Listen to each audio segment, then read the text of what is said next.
ഞാൻ ദൈവത്തെ എത്രയോ സ്നേഹത്തോടെ സ്വീകരിച്ചു. പ്രത്യേക യാദവരുടെ ദിനത്തിൽ യാദവർക്ക് ഒരു പ്രത്യേകതയുണ്ട്. യാദിവാരമാണ് പാം സൺഡേ എന്നും ഇംഗ്ലീഷിലും മലയാളത്തിൽ മട്ടലായിരവാരം എന്നും വിളിക്കുന്നു. ഇത് ബൈബിൾ ഗ്രന്ഥത്തിലും മനുഷ്യരുടെ ചരിത്രത്തിലും വളരെ പ്രധാനപ്പെട്ട ഒരു ദിവസമാണ്. അടുത്തതായി യേശു പ്രഭു ഒലീവ് മലയിൽ നിന്ന് ഇറങ്ങി യെരുശലേമിലേക്ക് തന്റെ യാത്ര ആരംഭിക്കുന്നു. ഈ യാത്രയെ ഒരു ക്യാമ്പയിൻ എന്ന് പറയാം. എന്നാൽ സംസാരിക്കുമ്പോൾ അവൻ തന്റെ ക്യാമ്പയിൻ അവസാനിപ്പിച്ച് അത്ഭുതകരമായ ഒരു യാത്രയായി മാറുന്നു. ദൈവത്തിന്റെ മക്കളെ, ബൈബിൾ ഗ്രന്ഥത്തെ നിങ്ങൾ പ്രാധാന്യത്തോടെ നോക്കിയാൽ ഏകദേശം 40 പ്രവാചകന്മാർ പ്രവചിച്ച അത്ഭുതകരമായ ഒരു ഗ്രന്ഥമാണിത്. ലോകത്ത് അനേകം മതങ്ങളുണ്ട്. ഹിന്ദുമതം, മുസ്ലിം മതം, ജൂഡായിസം, പിന്നെയും പല മതങ്ങളുണ്ട്. എന്നാൽ ഈ മതങ്ങളിലെ പുസ്തകങ്ങൾ ഒറ്റയാളോ 2 പേരോ അല്ലെങ്കിൽ 3 പേരോ എഴുതിയവയാണ്. ചില പുസ്തകങ്ങൾ കുറച്ചു കാലം മാത്രം എഴുതപ്പെട്ടവയാണ്. എന്നാൽ ബൈബിൾ ഗ്രന്ഥം 40 പ്രവാചകന്മാർ ആയിരക്കണക്കിന് വർഷങ്ങളായി പല തലമുറകളിലായി അവർ മാറി മാറി മരിച്ചുപോയവരും പിറന്നവരും അങ്ങനെ എഴുതിയ അത്ഭുതകരമായ ഒരു ഗ്രന്ഥമാണ്. ഈശോ പ്രഭു ദൈവത്തിന്റെ വചനം പറയുന്നു എന്ന് പോൾ പറയുന്നു. വചനങ്ങൾ നിറവേറ്റപ്പെട്ടതുപോലെ ക്രിസ്തു ഈശോ പ്രഭു ഭൂമിയിൽ ജനിച്ചു, മനുഷ്യർക്കായി തന്റെ മഹത്വമുള്ള ജീവൻ അർപ്പിച്ചു, അവൻ കൊള്ളച്ചു, അവനെ അടക്കം ചെയ്തു, പിന്നെ അവൻ വീണ്ടും ഉയർത്തെഴുന്നേറ്റു, അവൻ സ്വർഗാരോഹണം ചെയ്തു, ഉടൻ വരാനിരിക്കുകയാണ് എന്ന സത്യങ്ങൾ വചനങ്ങൾ നിറവേറ്റപ്പെട്ടതുപോലെ സംഭവിച്ചുവെന്ന് അപ്പോസ്തലൻ പൗലോസ് വ്യക്തമാക്കുന്നു. പ്രിയപ്പെട്ട ദൈവത്തിന്റെ മക്കളെ, ഈശോ പ്രഭുവിൽ നമ്മൾ ഇന്ന് വായിക്കാൻ പോകുന്ന ഓരോ കാര്യത്തിലും വചനങ്ങളുമായി ബന്ധപ്പെട്ട കാര്യങ്ങൾ, വചനങ്ങളിൽ നിറവേറേണ്ട ചില കാര്യങ്ങൾ അവൻ നിറവേറ്റിയതാണെന്ന് നമ്മൾ കാണാം. ഈ മത്തലായ ഞായറാഴ്ചയെ പാം സൺഡേ എന്നാണ് പറയുന്നത്. അതായത് ഇതിന് ഒരു പ്രത്യേകതയുള്ള ദിനമാണെന്നർത്ഥം. അത് ഖജുരപ്പനയുടേതാണ്. അവന്റെ ഇലകൾ ഇല്ലാതെ കൊമ്പുകൾ കൊണ്ടുവന്ന് ഒരു പ്രത്യേക ഉത്സവം. യെരുശലേമിൽ ഓരോ വർഷവും നടക്കുന്നതാണ് ഈ ഉത്സവം. ഈശോ പ്രഭു വന്നതുകൊണ്ട് മാത്രമല്ല, ചരിത്രത്തിൽ വളരെ പ്രധാനപ്പെട്ട ഒരു ഉത്സവമാണിത്. യെരുശലേമിൽ അവൻ പ്രത്യക്ഷമായ ഗൂഢാരപ്പണ്ടകം അവർ ആചരിക്കുമായിരുന്നു. അവർ ഓരോ ദിവസവും എന്ത് ചെയ്യുമായിരുന്നു എന്നാൽ ഓരോ ദിവസവും ഒരിക്കൽ അവർ കൂവിക്കൊണ്ടിരിക്കും, ഞങ്ങളെ രക്ഷിക്കണമേ, ഞങ്ങളെ രക്ഷിക്കണമേ എന്ന് പറഞ്ഞ് ഓരോ ദിവസവും ഈ വാക്ക് ഉച്ചരിച്ച് അവർ യെരുശലേമിന്റെ ചുറ്റും യാത്ര ചെയ്യുമായിരുന്നു. യേശു പ്രഭു തിരുവെഴുത്തുകൾ നിറവേറ്റപ്പെടേണ്ടതാണെന്ന് ഭൂമിയിൽ വന്നതായിരുന്നു. അതുകൊണ്ട് ഇദ്ദേഹം ഒരു പ്രത്യേക കാര്യത്തിന് ഉപദേശം നൽകി. ആ കാര്യം അവർ നിറവേറ്റാൻ വന്നതുകൊണ്ട് യേശു പ്രഭു യെരുശലേമിൽ പ്രവേശിക്കുന്നതിന് മുമ്പ് ഒലീവ് പർവ്വതത്തിൽ ഇറങ്ങിക്കൊണ്ടിരിക്കുമ്പോൾ 2 ശിഷ്യന്മാരോട് ഇങ്ങനെ പറഞ്ഞു, നിങ്ങൾ പട്ടണത്തിൽ പോയാൽ ഒരു കഴുതയും അതിന്റെ കുഞ്ഞും കാണും. അവ രണ്ടും അഴിച്ചുകൊണ്ടുവരിക. ആ വീട്ടുടമ ചോദിച്ചാൽ ഇത് യഹോവയ്ക്ക് വേണ്ടിയാണ് എന്ന് പറയൂ. അവൻ അവയെ സ്വതന്ത്രമായി വിട്ടേക്കും എന്ന് യേശു പറഞ്ഞു. നിങ്ങൾ എങ്ങനെ പോയോ അതുപോലെ തന്നെ കഴുതയും അതിന്റെ കുഞ്ഞും അവിടെ ഉണ്ടായിരുന്നു. അപ്പോൾ അവയെ അഴിച്ചുകൊണ്ടിരിക്കുമ്പോൾ വീട്ടുടമ അതേ ചോദിച്ചു, എന്താണ് ചെയ്യുന്നത്? കുട്ടികളെ എന്തിനാണ് അഴിക്കുന്നത്? പ്രഭുവിന് അതിന്റെ ആവശ്യമുണ്ട് എന്ന് പറഞ്ഞു. ഉടനെ അവൻ അതിനെ വിട്ടേച്ചു എന്നാണ് പറയുന്നത്. ദൈവത്തിന്റെ മക്കളെ, നിങ്ങൾ നല്ലതുപോലെ ആലോചിച്ചു നോക്കൂ. എന്തുകൊണ്ടാണ് യേശു കർത്താവിന് കഴുതയെ കയറി സവാരി ചെയ്യേണ്ടി വന്നത്? എന്തുകൊണ്ടാണ് ഇവരൊക്കെയും ഖജുരപ്പനയുടെ ഇലകളും മറ്റു വസ്ത്രങ്ങളും എടുത്ത് യേശു കർത്താവിന്റെ ചുറ്റും നിന്നത്? അവർ ഹൊസന്ന ഹൊസന്ന എന്ന് പാടേണ്ടി വന്നു. കർത്താവായ യേശു സർവ്വലോകത്തിനും സൃഷ്ടിച്ച മഹത്തായ ദൈവം യെരുശലേമിൽ അവസാനമായി എഴുത്തുകൾ നിറവേറ്റപ്പെടേണ്ടതിന്റെ ഭാഗമായി അവസാനമായി ചെയ്ത കാര്യത്തിൽ അദ്ദേഹം പറകൾ ധരിച്ചോ കത്തികൾ എടുത്തോ അല്ലെങ്കിൽ മറ്റെന്തെങ്കിലും ആയുധങ്ങൾ എടുത്തോ അല്ല. അങ്ങനെ ഒന്നും ചെയ്തില്ല. ഇവരാണ് കജ്ജുരൂപത്തിലുള്ള ഇലകൾ പിരിച്ച് ദൈവത്തെ സ്തുതിച്ചു. ഹല്ലേലൂയ ഹല്ലേലൂയ ബൈബിൾ ഗ്രന്ഥത്തിൽ ആദ്യം മുതൽ ആചരിച്ചതുപോലെ ഹൊസന്ന ഹൊസന്ന എന്ന് പറഞ്ഞുകൊണ്ട് അവർ മുന്നോട്ട് പോയി. അതിനാൽ ഈ കഴുതയുടെ മേൽ യേശു കർത്താവിന് സവാരി ചെയ്യേണ്ടതിനായിരുന്നു. മൈസൂർ മഹാരാജാവ് തന്റെ ആനയുടെ മേൽ സവാരി ചെയ്യും. യുദ്ധത്തിന് പോകുന്ന രാജാവെങ്കിൽ തന്റെ കുതിരയുടെ മേൽ കയറി സവാരി ചെയ്യും. എന്നാൽ സമാധാനത്തിന്റെ കർത്താവായ യേശു കർത്താവ് കഴുതയെ തിരഞ്ഞെടുക്കുകയായിരുന്നു. ദൈവത്തിന്റെ മക്കളെ, കഴുതയെ ഉപയോഗിക്കാൻ പോലും ചരിത്രത്തിൽ ഒരു പ്രത്യേകതയുണ്ട്. അതും എഴുതപ്പെട്ടവ നിവൃത്തിയാകേണ്ടതിന്റെ ഭാഗമായാണ് യേശു ചെയ്തത് എന്ന് ബൈബിൾ പറയുന്നു. സഖരിയാവിന്റെ പുസ്തകം 9-ാം അധ്യായം 9-ാം വചനം വായിച്ചാൽ, സിയോനിലെ വാസികളെ വളരെ സന്തോഷത്തോടെ ആഹ്ലാദിക്കൂ, യെരൂശലേം നിവാസികളെ ഉല്ലാസത്തോടെ ഇരിക്കൂ. നിങ്ങളുടെ രാജാവ് നീതിമാനായവനായി രക്ഷയുള്ളവനായി വിനയത്തോടെ കഴുതയും കഴുതയുടെ കുഞ്ഞിനെയും കയറി നിങ്ങളുടെ അടുക്കൽ വരുന്നു. അവൻ ഒരു കഴുതയുടെ കുഞ്ഞിന്മേൽ കയറി നിങ്ങളുടെ അടുക്കൽ വരുന്നു എന്നതാണ് കാരണം. ഗ്രന്ഥങ്ങൾ നിറവേറ്റപ്പെടുന്നത് പോലെ യേശു കർത്താവ് കഴുതയുടെ മേൽ സവാരി ചെയ്യുന്നു. അവൻ ഈ ലോകത്തിലെ നേതാക്കളെ പോലെയോ അധികാരികളെ പോലെയോ അല്ല, മറിച്ച് വിനയശീലനായവനാണ്. അവൻ താനെ ഒരു സാധാരണ മനുഷ്യനായി എടുത്തു, മൃഗങ്ങളുടെ ഇരയിൽ ജനിച്ചു. താനെ ഒരു മനുഷ്യനായി എടുത്ത് കഴുതയുടെ മേൽ യാത്ര ചെയ്യാൻ അവൻ തീരുമാനിച്ചു. ദൈവത്തിന്റെ മക്കളെ, കഴുത ജീവിക്കാൻ കഴിയേണ്ടതിന് വില കൊടുത്ത് വാങ്ങപ്പെട്ടതാണ്. പണം കൊടുത്ത് ഇടപാടിലൂടെ വാങ്ങിയതാണ്. ആ ദിവസം കഴുത അവന്റെ മുന്നിൽ നിന്നു. കഴുതയുടെ മേൽ കയറി പോകുമ്പോൾ ദൂതൻ അവന്റെ മുന്നിൽ നിന്നു. വായിക്കുമ്പോൾ കാണാം, ഇന്നത്തെ ഈ ബിലാം എന്നെ കൊല്ലാൻ പോകുമ്പോൾ കഴുത എന്ത് ചെയ്യും എന്ന് അറിയാമോ? ഇടത് വശത്തേക്ക് കൊണ്ടുപോകും എന്നാണ്. എത്ര നന്ദിയുള്ള ഒരു കഴുതയാണെന്ന് ചിന്തിക്കുക. അതിന്റെ ഉടമയെ, അതിന്റെ കുട്ടിയെ, ആടുപോലെയുള്ളവയെ പലതവണ രക്ഷിച്ചിട്ടുള്ളത്, പലതവണ തല്ലിയിട്ടുള്ളത്, ഒത്തുചേർന്നിട്ടുള്ളത്. ഇത് വളരെ പ്രത്യേകതയുള്ള ഒരു കഴുതയാണ്. നമ്മുടെ ഉടമയ്ക്ക് അപകടം വരരുതെന്ന് ഒരു ഉദ്ദേശത്തോടെയാണ്. വീണ്ടും എതിർത്ത് അടിച്ചു. ബിലാം എന്ത്? ഞാൻ പോകേണ്ട ജോലി നിൽക്കുന്നു എന്ന് തോന്നുമ്പോൾ വീണ്ടും റോഡിലേക്ക് വന്ന് വീണ്ടും പിന്നോട്ട് പോകുന്നു. കാരണം ഇവിടെ എതിരെ ദൂതൻ ഉണ്ട്. ദൂതൻ വാളുമായി ഉണ്ട്. ഈ കഴുത സാധാരണ കഴുതയല്ല. ഈ കഴുത മനുഷ്യർക്കു സഹായം ചെയ്യുന്ന കഴുതയാണ്. ദൈവത്തിന്റെ മക്കളെ, കഴുത പോലെയുള്ള ആളുകളെ പലപ്പോഴും കഴുതയെന്ന് വിളിക്കാറുണ്ട്. ഇന്നത്തെ മനുഷ്യരെ കഴുതയെ കഴുതയെന്ന് വിളിച്ചാൽ അതിന് ഒരു വിലയുണ്ട്. ദൈവത്തിന് സ്തോത്രങ്ങൾ ഉണ്ടാകട്ടെ. അതിനാൽ കഴുത പോലെയുള്ളവരെ ദൈവം ഉപയോഗിക്കുന്നു. ഉപയോഗിക്കാനാകാത്തതിനെ എടുത്ത് ദൈവം അതിനെ അത്ഭുതകരമായ ഒരു അത്ഭുതമായി മാറ്റി. അതിലൂടെ ദൈവം അത്ഭുതകരമായവനായി നിലകൊള്ളുന്നു. അതിനാൽ നാം ഇങ്ങനെ ഉന്നതമായ ദൈവത്തെ ആരാധിക്കുന്നു. ദൈവത്തിന്റെ മക്കളെ, ഇങ്ങനെ വലിയ ദൈവത്തെ നാം ആരാധിക്കുന്നു. അതിനാൽ സിയോൻ പുത്രിയെ, അവൾ കഴുതയുടെ മേൽ കയറി വരുന്നു. ദൈവത്തിന്റെ മക്കളെ, ഒന്ന് ആലോചിച്ചു നോക്കൂ. ആ ദിവസം ഒരു സ്വർഗീയ സൈന്യം അതൊരു അനുഭവം അനുഭവിച്ചിരിക്കും. യേശു പ്രഭു സംസാരിക്കുന്നത് നിർത്തി. പലരും ക്യാമ്പയിനിൽ എന്ത് ചെയ്യുമെന്നാൽ അതും ഇതും ചെയ്യാമെന്ന് പറയുന്നു, അല്ലെങ്കിൽ എന്തെങ്കിലും ചെയ്തു തീർക്കാമെന്ന് പറയുന്നു. എന്നാൽ ഇവിടെ യേശു പ്രഭു ഒരു വാക്കും പറഞ്ഞില്ല. ലീഡർഷിപ്പ് അദ്ദേഹം ചെയ്യിച്ച് കാണിക്കുന്ന ദൈവം. തിരഞ്ഞെടുപ്പിന് മുമ്പ് പലരും പറയുന്നു സിംഗപ്പൂർ പട്ടണത്തിൽ ചെയ്യാമെന്ന്. പിന്നെ സിംഗപ്പൂർ ഒരു ചെറിയ പട്ടണമായിട്ടാണ് ചെയ്യുന്നത്. അതെ, അതൊരു തിയർ അന്നമാറ്റ്. അതുകൊണ്ട് രാഷ്ട്രീയ നേതാക്കളുടെ വാക്കുകൾ മാറിക്കൊണ്ടിരിക്കും. ലോക നേതാക്കളുടെയും വാക്കുകൾ മാറും. എന്നാൽ നമ്മുടെ ദൈവത്തിന്റെ വാക്ക് ഒരിക്കലും മാറാത്തതാണ്. ദൈവത്തിന്റെ മക്കളെ, അദ്ദേഹം ഒരിക്കലും മാറാത്ത ഉന്നത ദൈവനാണ്. അതുകൊണ്ട് ദിദ്മീടെ യേശു പ്രഭു എങ്ങനെ ഇരുന്നുവെന്ന ആ ദിവസം അതിന് വലിയ വിലയുണ്ടായി. യെരുസലേം വീഥികളിലൂടെ നടക്കുമ്പോൾ എല്ലാവരും തങ്ങളുടെ മട്ടകൾ വിരിച്ച് ഹോസന്ന ഹോസന്ന എന്ന് വിളിച്ചു. മറ്റൊരു വശത്ത് ചിലർ തങ്ങളുടെ വസ്ത്രങ്ങൾ വിരിച്ച് ആ കഴുതയെ നിലത്ത് തട്ടിയതുപോലെ അതിനെ സൂക്ഷിച്ചു. ആ കഴുതയ്ക്ക് തോന്നിയത് യേശുപ്രഭു എപ്പോഴും എന്നോടൊപ്പം ഉണ്ടെങ്കിൽ എത്ര നല്ലതായിരിക്കും എന്നായിരുന്നു. കാരണം ആ കഴുത ആ ദിവസം ഒരു മഹത്തായ അനുഭവം അനുഭവിച്ചു. കുട്ടികളെ, അത്രമാത്രം അല്ല, ആ കഴുതയെ വിടുവിക്കാൻ യേശുപ്രഭു തന്നെ തീരുമാനിച്ചു. ആ കഴുതയും അവന്റെ മരണത്തിനായി തീരുമാനിച്ചു. ദൈവത്തിന്റെ കുട്ടികളെ, ഈ ഖജുരപ്പു ചെടിയുടെ ഇലകൾ കയ്യിൽ പിടിച്ചു. ബൈബിൾ പ്രകാരം ഖജുരപ്പു ഇലകളെ എന്തിനോട് ഉപമിച്ചിരിക്കുന്നു എന്നാൽ നീതിമാനൻ ഖജുരപ്പു ചെടി പോലെ വളരും എന്ന് എഴുതിയിരിക്കുന്നു. 92 സങ്കീർത്തനം 12-ാം വചനം അതിൽ നമ്മൾ കാണാം. നീതിമാനെ ഖജുരപ്പു ചെടിയോട് ഉപമിച്ചിട്ടുണ്ട്. അതുകൊണ്ടാണ് ഈ ഖജുരപ്പു ഇലകൾ അവൻ കയ്യിൽ പിടിച്ചത്. ഈ ഖജുരപ്പു ചെടി മരുഭൂമിയിൽ ജീവിക്കുന്നു. അവിടെ വെള്ളം ഇല്ല, നല്ല കാറ്റ് ഇല്ല, അവിടെ സുഖകരമായ അന്തരീക്ഷം ഇല്ല. എന്നാൽ ഈ ഖജുരപ്പു ഇല എങ്ങനെയുള്ള ജീവിതമാണ് നയിക്കുന്നത് എന്നാൽ അത് നീതിമാന്മാർ ജീവിക്കുന്ന ജീവിതമാണ് ഈ ചെടി ജീവിക്കുന്നത് എന്നർത്ഥം. അതിനാൽ തന്നെ ക്ഷഗൂടാരത്തിന്റെ അകത്തും പുറത്തും ഈ ഖജുരപ്പു ഇലകൾ കൊണ്ടുള്ള മരങ്ങൾ സ്വർണത്തിൽ കൊത്തിയുണ്ടാക്കിയതാണെന്ന് പറയാം. അതുമാത്രമല്ല, ഈ ക്ഷഗൂടാര പർവ്വങ്ങളിൽ ഇവർ എല്ലാവരും എന്ത് ചെയ്യുമായിരുന്നു എന്നാൽ ഒരു ഖജുരപ്പു ഇല എടുത്ത് കയ്യിൽ പിടിച്ച് തെരുവിലൂടെ നടക്കുമ്പോൾ ദേവ ഞങ്ങളെ രക്ഷിക്കണമേ, ദേവ രക്ഷിക്കണമേ, ഹോസന്ന ഹോസന്ന എന്ന് പാടിക്കൊണ്ട് അവർ പോകുമായിരുന്നു. ദൈവത്തിന്റെ മക്കളെ, ഇത്ര അത്ഭുതകരമായ ഒരു കാര്യം ആ ദിവസം നടക്കുന്നു. ദൈവത്തിന്റെ മക്കളെ, ഖജുരപ്പു ഇലകളിൽ ഏകദേശം 300 തരം ഖജുരപ്പു മരങ്ങൾ ഉണ്ട്. ഏകദേശം 3 അടി മുതൽ 100 അടി വരെ ഉയരമുള്ള മരമാണ് ഇത്. ഇതിലെ പ്രത്യേകത എന്തെന്നാൽ ഈ ഡേറ്റ്സ് അത്യന്തം അത്ഭുതകരമായവയാണ്. അതിനാൽ ഈ ഡേറ്റ്സ് വളരെ നല്ലതാണെന്ന് പറയാം. ആരോഗ്യത്തിനും വളരെ നല്ലതാണ്. മരുഭൂമിയിൽ വളരുന്ന ഖജുരപ്പഴങ്ങൾ ആ മരുഭൂമിയിലായാലും വളരെ അധികം പഴങ്ങൾ നൽകുന്ന മരമാണ് ഇത്. പലപ്പോഴും എനിക്ക് പണം ഇല്ല, എനിക്ക് ഇത് ഇല്ല. ദൈവത്തോട് ദൂരമായാൽ ആത്മീയമായ ഫലങ്ങൾ നമുക്ക് ലഭിക്കാതിരിക്കും. പക്ഷേ ഈ മരത്തിന് അങ്ങനെ ഒരു പ്രശ്നമില്ല. അതിന്റെ ചുറ്റുപാടുകളെക്കുറിച്ച് അതിന് ഒരു പരിഗണനയുമില്ല. ഈ മരത്തിന് എന്തിനാണ് ഇത്രയും പ്രത്യേകത? കാരണം ഈ മരങ്ങൾക്ക് ഒരു പ്രത്യേകതയുണ്ട്. ദൈവത്തിന്റെ മക്കളെ, ഈ മരങ്ങൾ നോക്കൂ. അതിന്റെ അറ്റത്തെ മുള്ളുകൾ കാണാം. അതിൽ ഉള്ള സൗന്ദര്യം അതുപോലെയാണ്. മുള്ളുകൾ പോലെയാണെങ്കിലും അതിന്റെ ജീവിതം അതിന് തന്നെ. അതിന്റെ ശരീരം മുഴുവൻ അതിനാണ്. ഇലകൾ എല്ലാം മുള്ളുകളായിരിക്കുമ്പോഴും അതിന്റെ ഫലങ്ങൾ അത്രയും രുചികരമാണ്.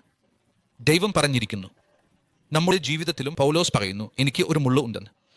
ഓരോരുത്തർക്കും ഒരു മുള്ള് എങ്കിലും ഉണ്ടാകും. പക്ഷേ മുള്ളു കാണുമ്പോൾ നമ്മൾ കൈപ്പുള്ള ഫലങ്ങൾ നൽകേണ്ടതല്ല, മറിച്ച് നല്ല ഫലങ്ങൾ നൽകണമെന്ന് ഈ ഖജുരമരം നമ്മെ പഠിപ്പിക്കുന്നു. ദൈവത്തിന്റെ മക്കളെ, നാം നീതിമാന്മാരായി ജീവിക്കണം, പരിശുദ്ധമായ ജീവിതം നയിക്കണം. എല്ലാവരെയും പോലെ ജീവിക്കുന്നത് അല്ല, കുറെ നേരം ആ കാറ്റ് എവിടേക്ക് വീശുന്നു എന്നതനുസരിച്ച് അങ്ങോട്ടും ഇങ്ങോട്ടും ചായുന്നവരായി അല്ല, ഈ കാറ്റ് ഇങ്ങോട്ട് വന്നാൽ ഇങ്ങനെ ഒതുങ്ങുന്നവരായി അല്ല, ദൈവത്തിന്റെ മക്കളായി സ്ഥിരമായ മനസ്സോടെ നാം ജീവിക്കണം. സ്ഥിരബുദ്ധിയോടെ നാം ദൈവത്തെ മഹത്വപ്പെടുത്തുന്നവരായിരിക്കണം. ദൈവത്തിന്റെ മക്കളെ കഴുത പോലെയുള്ളവരെ ദൈവം ഉപയോഗിക്കുന്നില്ല. മരുഭൂമിയിലെ ഏകദേശം വളരുന്ന മരങ്ങളും ദൈവം ഉപയോഗിക്കുന്നു. യേശു കർത്താവ് കഴുതപ്പുറത്ത് സവാരി ചെയ്തു പോയി. ആ യാത്രയുടെ അവസാനം എത്തിയപ്പോൾ യേശു കർത്താവ് എഴുതപ്പെട്ടിരിക്കുന്നത് പോലെ ഈ മാർച്ച് 15 തീയതിയിൽ ആ സ്ഥലത്ത് ഒരു സംഭവം നടക്കേണ്ടതുണ്ട്. എന്താണെന്നാൽ ഡോക്ടർ അവർക്കെല്ലാം പ്രത്യേകമായി അവരുടെ കസ്റ്റംസ് നൽകേണ്ടതുണ്ട്. നിങ്ങൾ എയർപോർട്ടിൽ നിന്ന് വിദേശങ്ങളിൽ നിന്ന് യാത്ര ചെയ്തു വരുമ്പോൾ നിങ്ങൾ എന്തെങ്കിലും വാങ്ങിക്കൊണ്ടുവന്നാൽ കസ്റ്റംസ് ഉദ്യോഗസ്ഥർ പരിശോധിക്കും. ഒരുവേള നിങ്ങൾ എന്തെങ്കിലും സാധനങ്ങൾ വാങ്ങിയിട്ടുണ്ടെങ്കിൽ നിങ്ങൾ എന്ത് ചെയ്യും? അതിന് കുറച്ച് ടാക്സ് അടയ്ക്കേണ്ടി വരും, പുതിയ പണം അടയ്ക്കേണ്ടി വരും. വിദേശങ്ങളിൽ നിന്ന് എന്തെങ്കിലും സാധനം വാങ്ങുമ്പോൾ എയർപോർട്ടിൽ പരിശോധിക്കും. പരിശോധിച്ചതിന് ശേഷം നിങ്ങൾ എന്തെങ്കിലും വാങ്ങിയിട്ടുണ്ടോ, ബിൽ എത്രയാണോ അതിന് അനുസരിച്ച് അതിന് പണം അടയ്ക്കേണ്ടി വരും എന്നതാണ്. അതിനാൽ ഒന്ന് ആലോചിച്ചു നോക്കൂ. പണം ആരോടാണ് അടയ്ക്കേണ്ടത്? വിദേശികളോടാണ് അടയ്ക്കേണ്ടത്. യെരൂശലേമിൽ താമസിച്ചിരുന്നവർ ആദ്യം മുതൽ ആരോടാണ് അടയ്ക്കുന്നതെന്ന് നോക്കിയാൽ അവർ പുറത്തുള്ളവരോടാണ് അടയ്ക്കുന്നത്. അവിടുത്തെ ദൈവത്തിന് ഒരു ക്ഷേത്രം ഇല്ലാതിരുന്നാൽ പോലും അവിടുത്തെ സമീപവാസികളോടും പണം അടയ്ക്കാറുണ്ടായിരുന്നു. ആ ഉത്സവത്തിൽ പങ്കെടുത്ത എല്ലാവരും അതുപോലെ തന്നെ. അവർ എന്ത് ചെയ്യുമെന്നാൽ അവർ പണം വാങ്ങാൻ വേണ്ടി മാത്രമാണ് അടയ്ക്കുന്നത്. ഇത്തരത്തിലുള്ള സാഹചര്യത്തിൽ യേശു പ്രഭു അവരുടെ അടുത്ത് ഒരിക്കൽ വന്നു. അവന്റെ ശിഷ്യന്റെ അടുത്തേക്ക് ടാക്സ് കളക്ടർ വന്ന് ചോദിക്കുന്നു, എന്താ ബാബു, യേശു പ്രഭു ടാക്സ് അടയ്ക്കുന്നില്ലേ എന്നപ്പോൾ അവൻ അവിടെയുണ്ട്. അവനും അടയ്ക്കും എന്ന് പറയുന്നു. അപ്പോൾ യേശു പ്രഭുവിന്റെ അടുത്ത് വന്നപ്പോൾ യേശു പ്രഭു അത്ഭുതകരമായ ഒരു ചോദ്യം ചോദിച്ചു. അയ്യാ, വിദേശികളിൽ നിന്ന് നാം കസ്റ്റംസ് ഈടാക്കണോ, അല്ലെങ്കിൽ നമ്മുടെ സ്വന്തം മക്കളിൽ നിന്ന് കൂടി കസ്റ്റംസ് ഈടാക്കണോ? അപ്പോൾ അവിടെ വളരെ മനോഹരമായി പേതുരോസ് പറയുന്നു, അയ്യാ, പുറത്തുള്ളവരിൽ നിന്ന് മാത്രം ഈടാക്കണം, സ്വന്തം മക്കളിൽ നിന്ന് ഈടാക്കരുത്. ആ വാക്ക് ഉപയോഗിച്ചത് കൊണ്ട് തന്നെ ദൈവത്തിന്റെ മക്കളാണല്ലോ എന്ന് യേശു ഉടനെ പറഞ്ഞു. നീ പോയി സമുദ്രത്തിലേക്ക് പോകൂ, അവിടെ നീ വല വീശിയ ശേഷം ആദ്യം വരുന്ന മീനിനെ എടുക്കൂ. അതിന്റെ വായിൽ ഒരു നാണയം കാണും, അതുകൊണ്ട് വന്ന് കസ്റ്റംസ് അടയ്ക്കൂ എന്ന് യേശു പറഞ്ഞു. അങ്ങനെ പേതുരോസ് പോയി അവൻ പിടിച്ച ആദ്യത്തെ മീനിനെ പിടിച്ചു. വായിൽ നോക്കിയപ്പോൾ അവിടെ എന്തുണ്ട്? ഒരു നാണയം ഉണ്ടായിരുന്നു. ആ പണം എടുത്ത് അവിടെ കെട്ടി. ആരാണ് കെട്ടിയത് എന്നാൽ യേശു പ്രഭുവിനും പേതുരിനും വേണ്ടി കെട്ടി. ഈ കാര്യവും എഴുതപ്പെട്ടതുപോലെ നിവർത്തിക്കേണ്ടതായിരുന്നു. അതുകൊണ്ട് ആ ദിവസം അവസാന ദിവസം ആയതിനാൽ യേശു പ്രഭു കഴുതപ്പുറത്ത് സവാരി ചെയ്തു. അതിനുശേഷം യേശു പ്രഭു എന്ത് ചെയ്തു എന്നാൽ ഇപ്പോൾ അകത്തേക്ക് ദേവാലയത്തിലേക്ക് കടക്കുകയാണ്. ദേവാലയത്തിലേക്ക് കടക്കുന്നവർ ആ ഉത്സവത്തിൽ പങ്കാളികളാകുന്ന എല്ലാവരും പണം അടയ്ക്കണം. ലേവ്യ പുസ്തകം 14:22 മണി കാണുന്നത് പോലെ ആ പണം അടച്ച ശേഷം മാത്രമേ അകത്തേക്ക് കടക്കാൻ കഴിയൂ, അല്ലെങ്കിൽ അവരെ അനുവദിക്കില്ലായിരുന്നു. ഇതിലൂടെ എന്ത് സംഭവിച്ചിരുന്നതാണെങ്കിൽ യെരുശലേമിൽ ഇത് ഒരു വ്യാപാരമായി മാറിയിരുന്നു. വിദേശ കറൻസി എക്സ്ചേഞ്ച് വളരെ നല്ലൊരു ബിസിനസ് ആയിരുന്നു.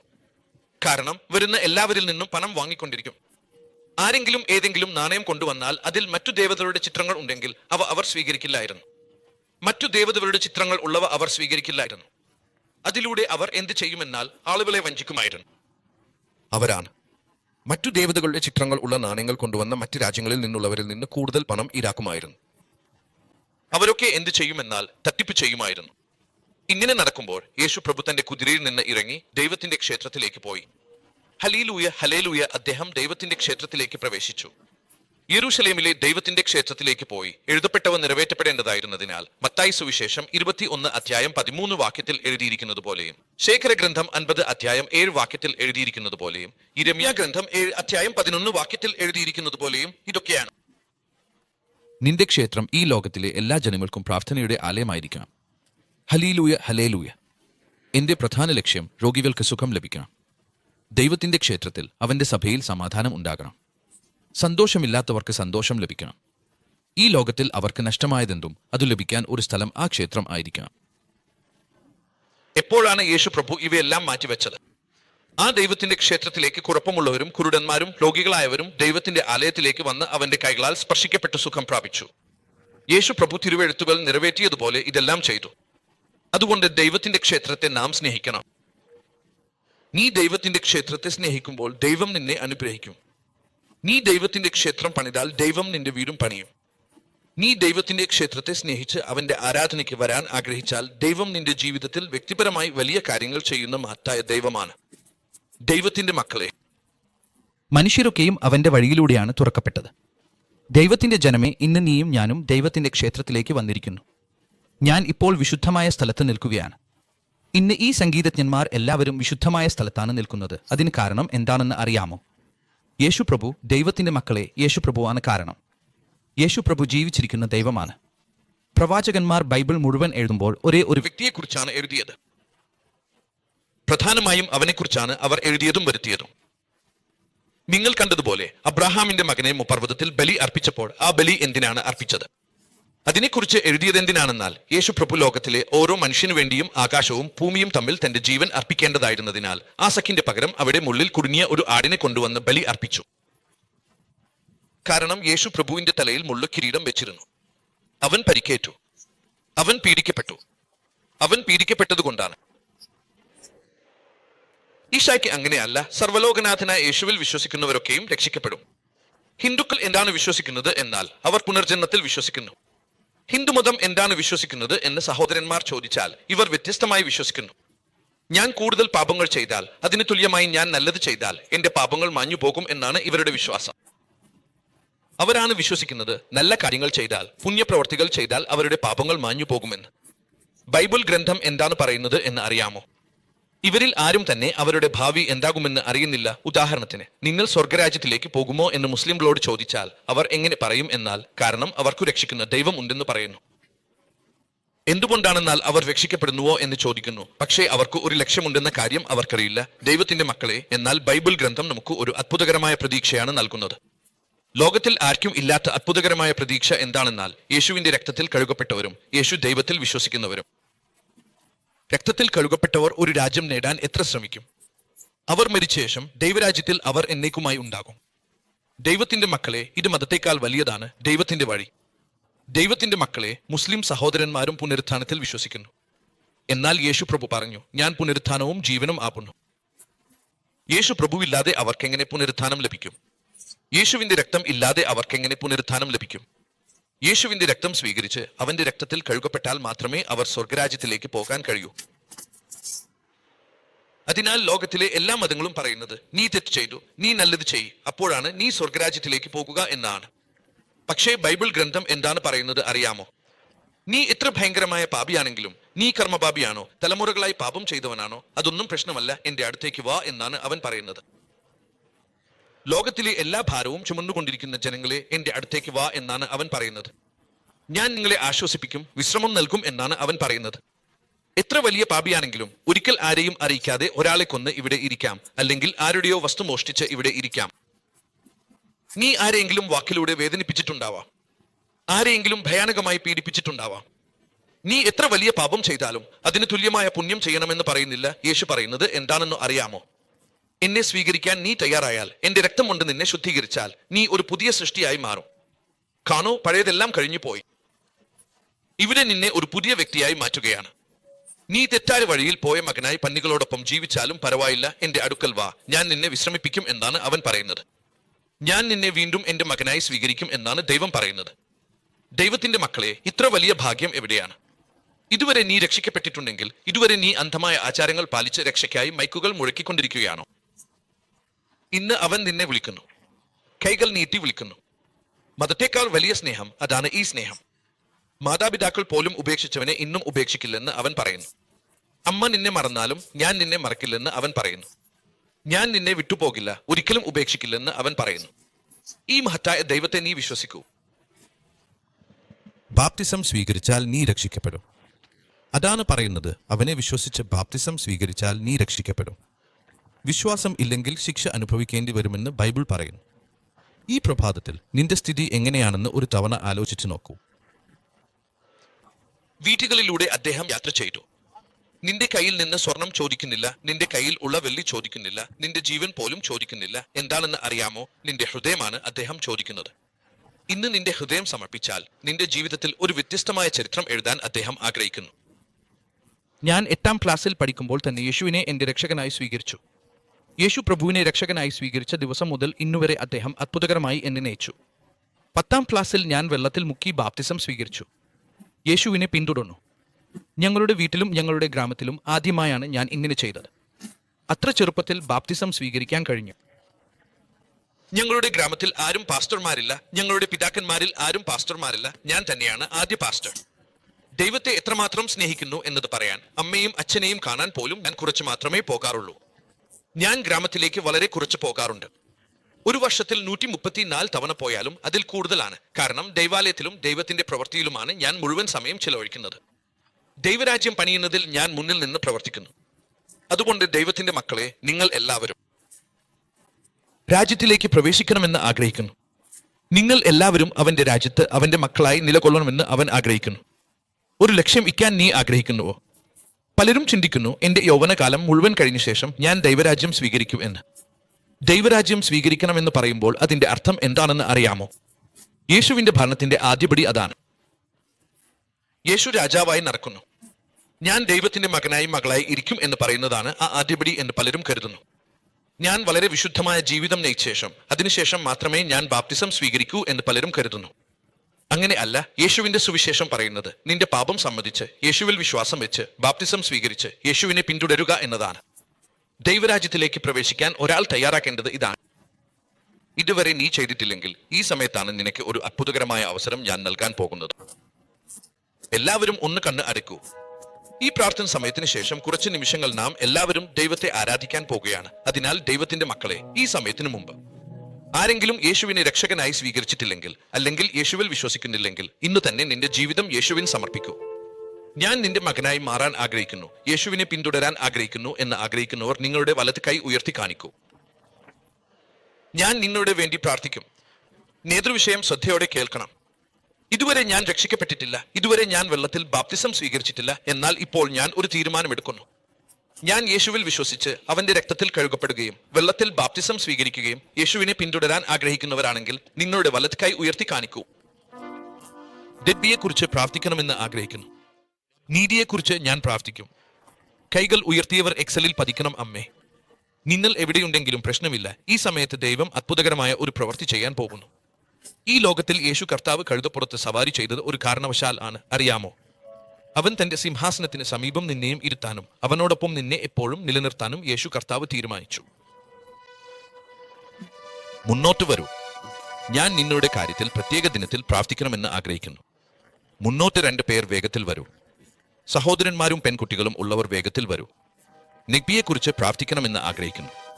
ഇനിയും ആരെങ്കിലും ഉണ്ടോ? ഏത് സൈന്യത്തോടാണ് സംസാരിക്കുന്നത്? ബാപ്റ്റിസം സ്വീകരിക്കാൻ വാഗ്ദാനങ്ങൾ നൽകുന്നു. ബാപ്റ്റിസം എടുക്കുന്നത് വളരെ ബുദ്ധിമുട്ടാണ്. എസ്സയെ നല്ല രീതിയിൽ ആരാധിച്ച ശേഷം, വളരെ വിശുദ്ധരായ ശേഷം മാത്രമേ സ്വീകരിക്കണം എന്ന ആശയം ആരോ നിന്നോട് പറഞ്ഞിട്ടുണ്ടാവാം. അതെല്ലാം കള്ളമാണ്. യേശു കർത്താവിനോടൊപ്പം എടുക്കുന്ന ആദ്യത്തെ പടി ബാപ്റ്റിസമാണ്. കുടിയാന്മാർക്ക് ബാപ്റ്റിസം നൽകേണ്ടതില്ല, കാരണം അവർക്ക് തലച്ചോർ ശരിയായി പ്രവർത്തിക്കില്ല. മദ്യപാനമാണ് അവരെ നയിക്കുന്നത്. മദ്യം കുടിച്ചവർക്കും മദ്യം കുടിച്ചു വന്നവർക്കും ബാപ്റ്റിസം നൽകേണ്ടതില്ല. എന്ത് തരത്തിലുള്ള ആളായാലും ബാപ്റ്റിസം നൽകും. കാരണം ബാപ്റ്റിസം എന്നത് യേശു കർത്താവിന്റെ പേരിൽ ഞാൻ ഇനി യേശുവിന്റെ മകനായി നടക്കുമെന്ന് തീരുമാനിക്കുന്നതാണ്. മറ്റാരെങ്കിലും ഉണ്ടോ? 2 പേരോ? പരിശുദ്ധാത്മാവായ ദൈവം നിന്നോട് സംസാരിക്കുന്നു. മറ്റാരെങ്കിലും ഉണ്ടോ അമ്മേ? ആരെങ്കിലും വരുന്നുണ്ടോ അമ്മേ? മുതിർന്നവരുണ്ടോ? നീ വാഗ്ദാനം ചെയ്ത് വീണ്ടും വീണ്ടും വൈകിപ്പിക്കുകയാണോ? ഇന്ന് നിന്നെ വിളിക്കുന്നു, യേശു നിന്നെ വിളിക്കുന്നു. അമ്മേ, വീണ്ടും വൈകിപ്പിക്കരുത്. ഇത് വളരെ അനുയോജ്യമായ സമയമാണ്. വിവാഹത്തിനായി പാർട്ടി നടത്തുന്നതല്ല, മറ്റേതെങ്കിലും കാരണത്താൽ പാർട്ടി നടത്തേണ്ടതുമല്ല. ഇനി മുതൽ ഞാൻ യേശുവിനായി ജീവിക്കും, യേശു എന്നെ നയിക്കും എന്ന വിശ്വാസത്തോടെ ഇന്ന് ദൈവത്തിന് അത്ഭുതകരമായ ഒരു കാര്യം ചെയ്യാൻ പോകുന്നു. ദൈവമേ, ഈ പ്രഭാതത്തിൽ ഞങ്ങൾ നിങ്ങളെ ആരാധിക്കുന്നു. നിങ്ങളുടെ കൃപയാൽ ഞങ്ങൾ ഉന്നയിച്ച എല്ലാ അപേക്ഷകളും വാഗ്ദാനങ്ങളും തിരുവെഴുത്തുകൾ നിറവേറ്റിയതുപോലെ നിങ്ങൾ ഞങ്ങൾക്ക് നൽകിയ എല്ലാ ഉത്തരങ്ങൾക്കും നന്ദി പറയുന്നു. പ്രഭയുടെ ജനങ്ങൾ ഏത് വഴിയിലായാലും ഹോശന്ന ഹോശന്ന എന്ന് വിളിച്ചു. 5 ദിവസങ്ങൾക്ക് ശേഷം അവനെ വിട്ടേക്കൂ എന്ന് അവർ പറഞ്ഞു. അങ്ങനെയുള്ള മനുഷ്യരാണ് അവർ. ഞങ്ങൾ പതാക മാറ്റുന്നവരാണോ? ഞങ്ങളെ രക്ഷിക്കാൻ നിങ്ങൾ വന്നിരിക്കുന്നു. അതിനാൽ ഞങ്ങൾ നന്ദി പറയുന്നു. പ്രഭേ, ഞങ്ങളെ രക്ഷിക്കപ്പെട്ട ഒരു സഭയായി നിങ്ങൾ നിലനിർത്തി, അതിന് നന്ദി. നിങ്ങളുടെ വരവിൽ ഉയർത്തപ്പെടുന്ന ഒരു സഭയായി ഞങ്ങളെ നിലനിർത്തി, അതിന് നന്ദി. രോഗമുള്ള എല്ലാവരെയും നിങ്ങൾ അനുഗ്രഹിക്കണം. ഓരോ കുടുംബത്തെയും അനുഗ്രഹിക്കണം. പ്രഭേ, ഓരോ ആഴ്ചയും കഷ്ടതകൾ നീക്കിക്കൊടുക്കണം. ആരെങ്കിലും സാമ്പത്തികമായി ബുദ്ധിമുട്ടുന്നുണ്ടെങ്കിൽ അവരുടെ സാമ്പത്തിക ആവശ്യങ്ങൾ നിറവേറ്റണമെന്ന് ഞാൻ പ്രാർത്ഥിക്കുന്നു. കടബാധ്യതയുള്ളവരെ മോചിപ്പിക്കണം. രോഗമുള്ളവർക്ക് സുഖം നൽകണം. കുടുംബ പ്രശ്നങ്ങളാൽ സമാധാനം ഇല്ലാത്തവർക്ക് സമാധാനം നൽകണം. തർക്കങ്ങളിൽ നിന്ന് സമാധാനം ലഭിക്കട്ടെ. കുടുംബത്തിൽ സമാധാനം ഉണ്ടാകട്ടെ. ഓരോ കുടുംബത്തെയും നിങ്ങൾ അനുഗ്രഹിക്കണമെന്ന് ഞാൻ പ്രാർത്ഥിക്കുന്നു. ആരെങ്കിലും പരീക്ഷയ്ക്ക് തയ്യാറാകുന്നുണ്ടെങ്കിൽ നിങ്ങളുടെ പ്രത്യേക അഭിഷേകത്താൽ അവരെ അഭിഷേകിച്ച് അവർക്ക് വേണ്ട ജ്ഞാനം നൽകുകയും നല്ല മാർക്കുകൾ നേടാൻ സഹായിക്കുകയും ചെയ്യണമേ. വിജയകരമായ മാർക്കുകൾ നേടി പാസ്സാകാൻ ദയവായി ഞങ്ങൾ പ്രാർത്ഥിക്കുന്നു. പ്രത്യേക അനുഗ്രഹത്തിനായി നല്ല ഓർമ്മശക്തി നൽകണമെന്നും ഞങ്ങൾ പ്രാർത്ഥിക്കുന്നു. ജോലി ഇല്ലാത്തവർക്ക് ജോലി ലഭിക്കണമെന്നും ഞങ്ങൾ അപേക്ഷിക്കുന്നു. വലിയ വലിയ ജോലികൾ തുറക്കപ്പെടണമെന്നും ഞങ്ങൾ പ്രാർത്ഥിക്കുന്നു. എല്ലാവരെയും പ്രത്യേകമായി നിങ്ങൾ അനുഗ്രഹിക്കണം. നിങ്ങൾ ഞങ്ങളോടൊപ്പം ഉണ്ടാകണമെന്നും ഞങ്ങൾ അപേക്ഷിക്കുന്നു. ഈ പ്രാർത്ഥന പിതാവേ ഞങ്ങൾ അപേക്ഷിക്കുന്നു. ആമേൻ.